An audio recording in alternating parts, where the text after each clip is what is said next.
여러분 안녕하십니까? 매달 꼬박꼬박 들어오는 퇴직연금 120만원.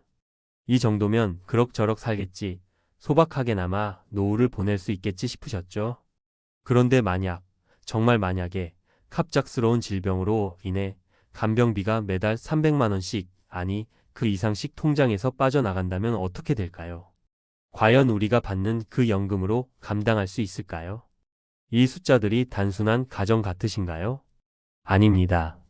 오늘 저는 결코 남의 이야기가 아닌 우리 50대 이상 중장년층 누구에게나 닥칠 수 있는 끔찍한 현실과 그 대비책을 아주 적나라하게 파헤쳐 보려고 합니다. 이 영상을 끝까지 보신다면 어쩌면 안일했을지도 모를 여러분의 노후 준비에 강력한 경종을 울리고 최악의 상황인 파산이라는 절망적인 단어를 피할 수 있는 구체적인 실마리를 얻게 되실 겁니다. 많은 분들이 퇴직연금이나 국민연금만 믿고 노후 준비가 어느 정도 끝났다고 착각하십니다. 저 역시 상담을 하다 보면 그런 분들을 정말 많이 뵙습니다. 하지만 간병이라는 정말 무섭고도 거대한 복병을 간과하는 경우가 너무나 많아요. 월 120만원, 네, 기본적인 생활비로는 빠듯하지만 어떻게든 아끼고 아껴서 꾸려갈 수 있을지 모릅니다. 하지만 여기에 예기치 못한 간병 상황이 터지면 이 돈은 그야말로 종잇장처럼 힘없이 구겨지고 맙니다. 오늘 우리는 이 구조적인 문제를 실제 사례를 통해 뼈저리게 느끼고 도대체 왜 이런 일이 발생하는지, 그리고 가장 중요한 것, 어떻게 대비해야 하는지 깊이 있게 논의할 것입니다. 첫 번째로 들려드릴 이야기는 평생 한 직장에서 정말 성실하게 일하고 정년퇴직하신 김 부장님, 물론 가명입니다만 우리 주변에 흔히 계실 법한 분의 이야기입니다. 62세에 퇴직하시고 월 120만원의 퇴직연금을 받으며 아내분과 함께 소박하지만 안정된 노후를 꿈꾸셨죠. 퇴직 전 건강검진에서도 특별한 이상 소견은 없었고, 퇴직 후에는 그동안 못 가봤던 국내 명승지들을 아내분과 함께 여행하며 여유를 즐길 계획이셨습니다. 다행히 자녀들도 모두 출가해서 이제 큰 걱정 없이 지낼 수 있으리라 그렇게 믿으셨습니다. 그런데 퇴직연금을 수령하기 시작한 지 불과 한 달째 되던 어느 날 정말 청천벽력 같은 일이 벌어졌습니다. 김 부장님이 갑작스러운 뇌경색으로 쓰러지신 겁니다. 천만다행으로 생명은 건지셨지만 안타깝게도 심각한 편마비 후유증이 남았습니다. 혼자서는 거동조차 불가능해지면서 24시간 누군가의 간병이 필요한 상황이 된 거죠. 처음에는 아내분께서 그야말로 헌신적으로 간병을 시작하셨지만 얼마 못 가 체력적으로나 정신적으로나 한계에 부딪히셨어요. 밤낮 없이 잠시도 눈을 뗄 수 없는 환자를 돌본다는 것, 이건 정말 보통 일이 아닙니다. 겪어보지 않은 사람은 상상조차 하기 어렵습니다.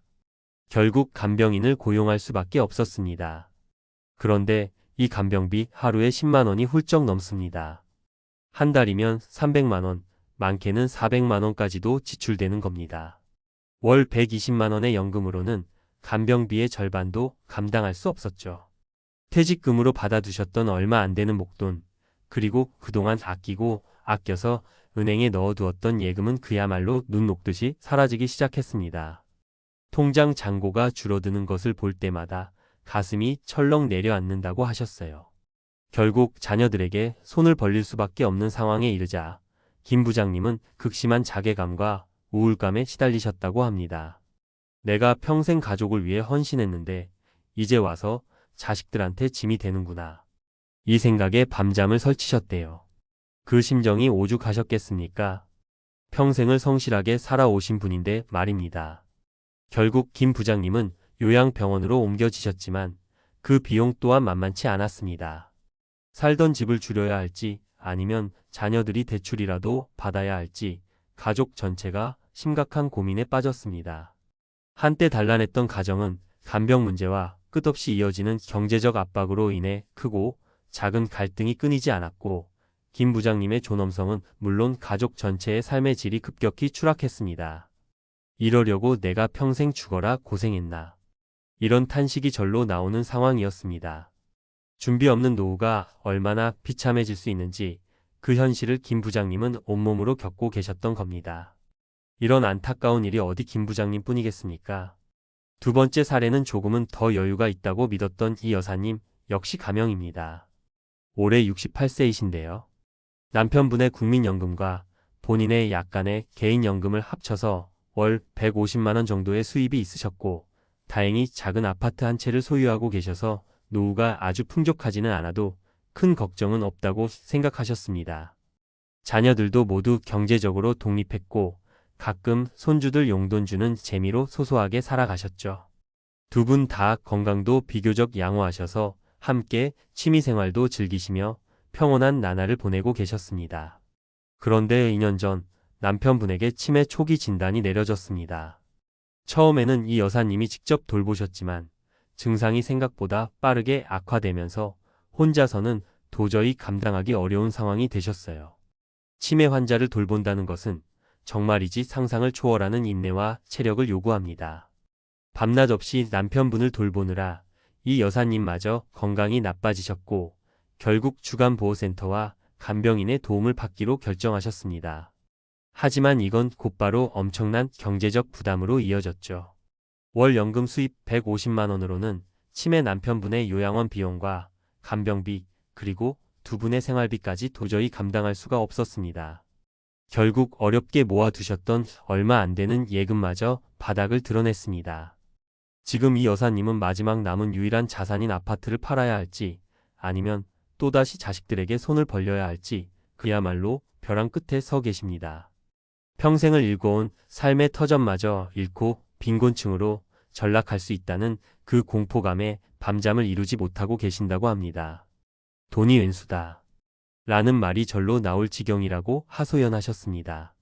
자, 이 두 사례를 보시면서 어떤 생각이 드시나요? 왜 이런 안타까운 비극이 우리 주변에서 계속 반복되는 걸까요? 문제는 단순히 연금액이 적어서만이 아닙니다.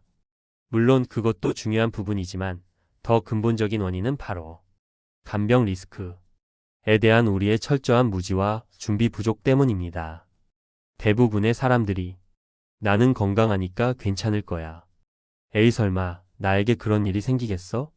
하는 막연한 낙관론에 빠져 있습니다. 하지만 질병과 사고는 정말 예고 없이 인정사정 없이 찾아옵니다. 특히 우리 중장년층에게 간병은 더 이상 남의 이야기가 아닙니다. 평균 수명은 늘었지만 안타깝게도 건강하게 사는 기간, 즉 건강 수명과의 격차는 여전히 큽니다. 이건 뭘 의미할까요? 바로 누군가의 돌봄이 필요한 기간이 생각보다 길어질 수 있다는 겁니다. 준비되지 않은 장수는 축복이 아니라 재앙이 될 수도 있다는 것을 우리는 알아야 합니다.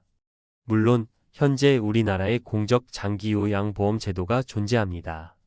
하지만 여기에도 본인 부담금이 있고 모든 간병 수요를 만족스럽게 충족시키기에는 아직 부족한 부분이 많은 것이 현실입니다. 결국 상당 부분의 간병 부담은 고스란히 개인과 가족에게 전가될 수밖에 없는 구조인 것이죠. 이건 단순히 돈 문제로 끝나지 않습니다. 경제적 파산은 물론이고 심지어 가족 해체의 위기로까지 이어질 수 있는 정말 심각한 문제입니다. 그렇다면 이 암담한 현실 앞에서 우리는 어떻게 해야 할까요? 주저앉아 한탄만 하고 있을 수는 없지 않겠습니까? 지금부터 우리가 당장 실천할 수 있는 현실적인 대비책들을 말씀드리겠습니다. 귀 기울여 들어주십시오. 첫째, 가장 기본적이면서도 가장 중요한 것은 바로 내 몸은 내가 지킨다. 는 생각으로 적극적인 건강 관리입니다. 규칙적인 운동과 건강한 식습관, 그리고 정기적인 건강검진은 간병 리스크를 줄일 수 있는 최선의 예방책이자 가장 비용 효율적인 투자입니다. 제발, 나이 들어서 무슨 운동이냐. 이런 말씀 마시고 하루 30분이라도 꼭 걷기부터 시작하십시오. 둘째, 그럼에도 불구하고 예기치 못한 상황에 대비해 간병보험 또는 치매보험 가입을 적극적으로 고려하셔야 합니다.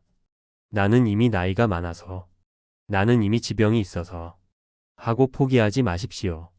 최근에는 고령자나 유병력자도 가입할 수 있는 조건이 완화된 상품들이 많이 나와 있습니다. 보험 전문가와 충분히 상담하셔서 자신에게 맞는 그리고 꼭 필요한 보장을 갖춘 보험을 찾는 노력이 필요합니다. 보험 가입 시에는 단순히 보험료가 저렴한 것만 찾으실 게 아니라 보장 범위는 어떤지, 보장 기간은 충분한지, 자기 부담금은 어느 정도인지, 그리고 가장 중요한 보험금 지급 조건 등을 꼼꼼히 따져보셔야 합니다. 실제 간병 상황이 발생했을 때 정말 든든한 버팀목이 되어줄 수 있는지를 기준으로 선택하셔야 한다는 말입니다. 셋째, 현금 흐름을 사수하라. 입니다. 현재 보유하고 계신 노후 자산 포트폴리오를 이 간병 리스크라는 관점에서 다시 한번 냉철하게 재점검하셔야 합니다. 단순히 예금이나 부동산에만 자산이 집중되어 있다면 갑작스러운 간병비 지출과 같은 유동성 위기에 매우 취약할 수 있습니다. 일정 부분은 필요할 때 바로 현금화할 수 있는 유동성 자산으로 보유하시고 연금형 상품이나 즉시연금 등을 통해서 매달 고정적으로 들어오는 현금 흐름을 확보하는 것이 중요합니다. 또한 지금 당장 불필요한 지출은 없는지 점검하고 줄여나가면서 만약의 사태를 대비한 비상자금을 별도로 마련해두는 지혜도 필요합니다. 넷째, 정보가 힘이다. 입니다. 정부나 지방자치단체에서 제공하는 노인장 기요양보험제도, 긴급복지 지원, 재가 서비스 등 다양한 공적 지원 제도들이 있습니다. 이런 제도들을 미리 알아보고 필요할 때 적극적으로 활용할 수 있도록 준비해 두셔야 합니다. 혼자 모든 것을 해결하려 하지 마시고 주변에 도움을 요청하고 정보를 찾는 노력을 게을리하지 마십시오. 주민센터, 사회복지과나 건강보험공단 등에 문의하시면 생각보다 많은 정보를 얻으실 수 있습니다. 그리고 다섯째, 어쩌면 이게 가장 중요할 수도 있습니다. 바로 가족과의 솔직하고 깊이 있는 대화입니다. 만약에 우리 가족 중 누군가에게 간병 상황이 발생한다면 어떻게 대처할 것인지, 경제적인 부담은 어떻게 분담할 것인지, 누가 주로 돌봄의 역할을 맡을 것인지 등을 미리 터놓고 논의하고 계획을 세워두는 것이 정말 중요합니다. 이것이 서로에게 큰 힘이 되고 갑작스러운 위기 상황에서 겪게 될 혼란과 갈등을 줄일 수 있는 가장 확실한 방법입니다. 껄끄럽다고 피하지 마십시오. 피하면 더 큰 문제가 되어 돌아옵니다. 오늘 제가 말씀드린 이 끔찍한 사례들이 여러분에게는 그저 먼 나라 이야기처럼 나와는 상관없는 일처럼 들리실 수도 있습니다. 하지만 부디 기억해 주십시오. 준비 없는 노후는 오늘 보신 사례들처럼 정말 한순간에 와르르 무너져 내릴 수 있습니다. 여러분이 철석같이 믿고 있는 퇴직연금 월 120만 원이 결코 여러분의 노후를 완벽하게 지켜주지 못하며 특히 간병이라는 거대한 지출 앞에서는 속수무책일 수 있다는 이 냉엄한 현실을 반드시 직시하셔야 합니다.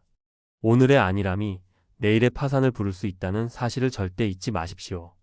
하지만 너무 절망하거나 낙담하실 필요는 없습니다. 지금이라도 결코 늦지 않았습니다. 오늘 제가 제시해드린 이 대비책들을 하나씩 꼼꼼히 점검하고 지금 당장 실천에 옮기신다면 최악의 상황은 충분히 예방할 수 있습니다. 아니, 예방해야만 합니다.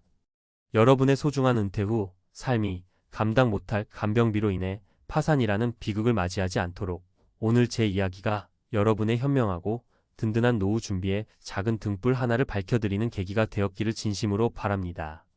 오늘 제 이야기가 여러분의 노후 준비에 조금이라도 도움이 되셨다면 구독과 좋아요, 그리고 알림 설정으로 저희 채널에 힘을 보태주시면 정말 감사하겠습니다.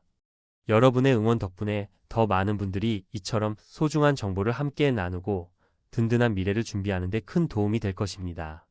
다음 시간에도 여러분께 꼭 필요한 현실적인 지혜와 조언으로 찾아뵙겠습니다. 고맙습니다.